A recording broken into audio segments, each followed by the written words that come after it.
Yeah, bud. Hey Internet, this is Eric.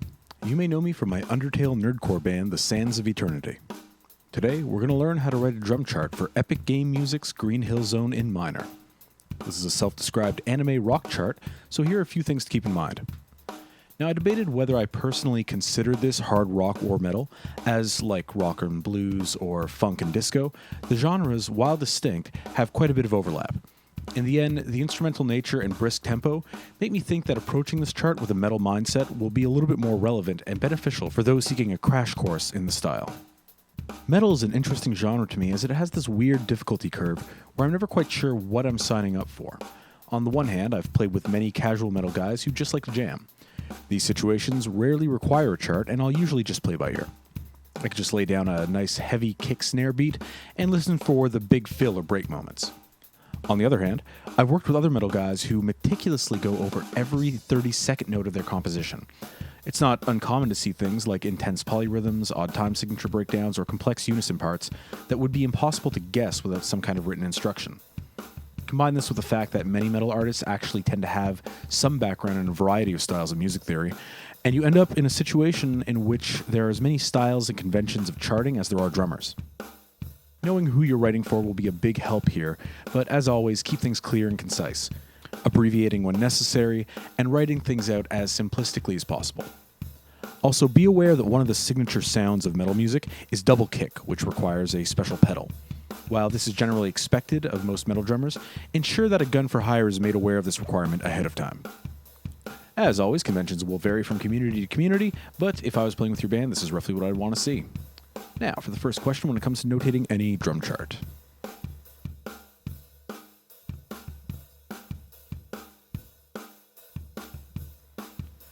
So this is a fairly interesting situation, as this is a metal cover of a video game tune. So when determining what is normal for the form of the song, we're going to assume that this follows video game form, using letter sections, instead of a normal metal form where you might see a verse or chorus. Video game music is written in such a way that it can be easily looped, and is generally very melodically driven. Other than that, this tune is written in 4/4 with a standard kit, so we're well within the norms for our general expectations.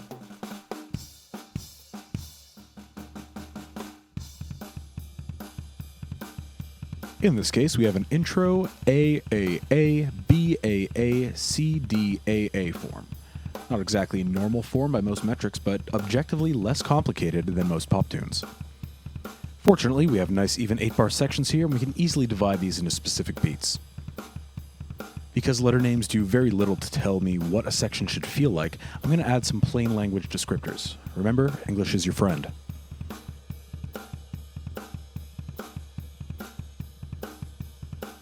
Now, we have a lot to keep track of here. Metal musicians generally value parts that are kept tight, with a lot of unison lines and rhythmic precision. Unless you're looking for a more free approach, it's generally worth your time to write out precise parts. If you're not quite sure what you're looking for, simply write a sample rhythm and supplement it with slashes to give your drummer a rough idea of what they can iterate on. During the B section, we have some syncopated shots with the drums filling in between. For best results, I would recommend using slash notation to show where the shots are, and letting your drummer interpret the fills instead of notating the full part. I'll go into detail on this when I talk about fills later on, but for now, know that slashes are probably optimal. This next beat is a fairly quick 16th note kick line that is pretty typical of hard rock and metal music. Though this beat is possible with a single pedal, this is the exact kind of rhythm that should raise a red flag if you're unsure on whether a given groove is possible to play. As a rough rule of thumb, avoid writing more than 3 16th note kicks in a row if your tempo is faster than about 100 BPMs, and your drummer does not own a double pedal. If you do end up in a situation where your parts don't seem playable, you could simplify in the following ways. So let's say we have this passage of music, and we realize during dress rehearsal that our drummer doesn't have a double kick. First of all, when kick and snares overlap, the snare generally wins. It's a slightly more powerful sound, it pierces more. So, usually, it's fairly safe to get rid of that kick without too much of a sacrifice to the overall sound of the beat. Second, catching the last part of a phrase will generally sound tighter than the first part. As such, if you have 3 notes in a row, it's usually better to get rid of the first note rather than the third. Finally, be sure not to break up your rhythm structures. If you're looking for a sound to replace a static double kick line, it may be tempting to fill in as many notes as possible, which may result in thick but syncopated groups of 2. but this changes the position of the stressed beats in your music, as highlighted in purple. Rather, even if it makes your parts less dense, phrase your drums to start and end on downbeats. This serves to emphasize the same feeling, which should create a more satisfying sound. Similar to how rootless shell voicings may feel more inherently major or minor than mashing every single note in the scale. Check out how these beats sound under the same guitar line.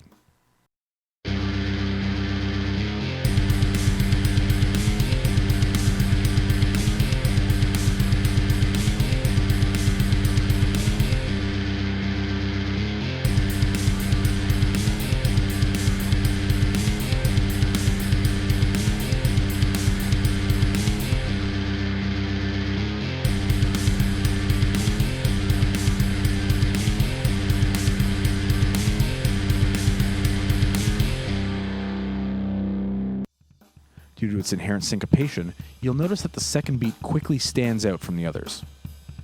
Of course, apply the opposite approach if you're attempting this in, let's say, gent or some other syncopated style, in which case use the kick as an accent to the natural syncopations within the line. Finally, we have a cool halftime groove next.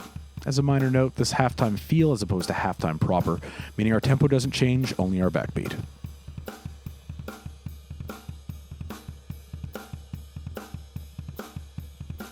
Drummers will naturally add fills as needed. Don't write fills unless you're absolutely sure that you need them there, and don't write your fills unless you're absolutely sure that you need that sound. It's akin to notating a specific solo. But here at bar 35, I wrote out shots instead of notating the full fills or grooves. The reason for this is that writing out sections like these note for note can end up looking massively cluttered and confusing. A note for note transcription adds equal weight and emphasis to each note. Every 16th note written is absolutely essential and cannot be overlooked. But practically speaking, this is very rarely the case. At the end of the day, the notes emphasized by the slashes are what drive the music forward. Worry about those on your chart and let your drummer worry about how they lead up to them. Now, sometimes you're sure you need the sound of a fill. You can't have In the Air Tonight without the Phil Collins special. In this case, there are certain steps that you can take to make your fills legible and easier to read. Don't let your fills be squished. Make sure everything is legible. Flip stems if you have to. Give me room to read all of those notes. If your fill incorporates shots, make them obvious. Avoid crash and kick combinations on non-essential notes, and add accents if possible. You can also probably keep things to a single stem. I know, every single video I say I prefer two stems, but that only applies for beats. Having a single stem helps me visualize coordination, what limb hits what. Having two stems generally allows me to safely memorize one part and read another. But that's not really the case in fills. You don't really have any memorizing to do. On that note, try to keep beaming consistent for beats until the fills. Modern notation software makes this a little bit tricky, and this was easier to do on pen and paper, but with a little bit of determination, I'm sure that you'll be able to figure it out.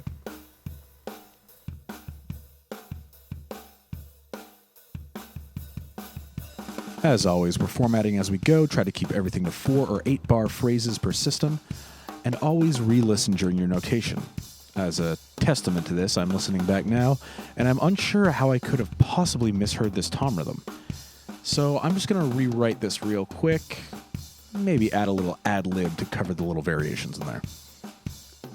Now this is a little trick that I use and encourage. I find that the synth intro is kind of hard to place, and I have a tendency to hear the one on the wrong beat. So what I'm going to do is I'm going to go ahead and replace these 2 empty bars of rest with a nice full transcription of the synth part. Now, do I expect my drummer to be able to read this note for note? No, of course not. But having a written part gives those who can read treble clef a better idea of the shape of the line while not really doing anything to hinder those who can't. In general, avoid empty, no-context bars of rest. Something as small as a lyric excerpt or a description could be the difference between a perfect entrance and a confused botch. Alright, now that that's all settled, I think that we are all ready to make it look nice, add a title, an artist, and give this thing a read.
And now we finally have a nice legible drum chart that I'd be proud to show off in the jam room at MagFest.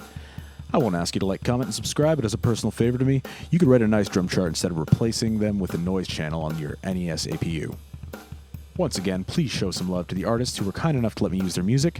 This is Epic Game Music's Green Hill Zone in minor.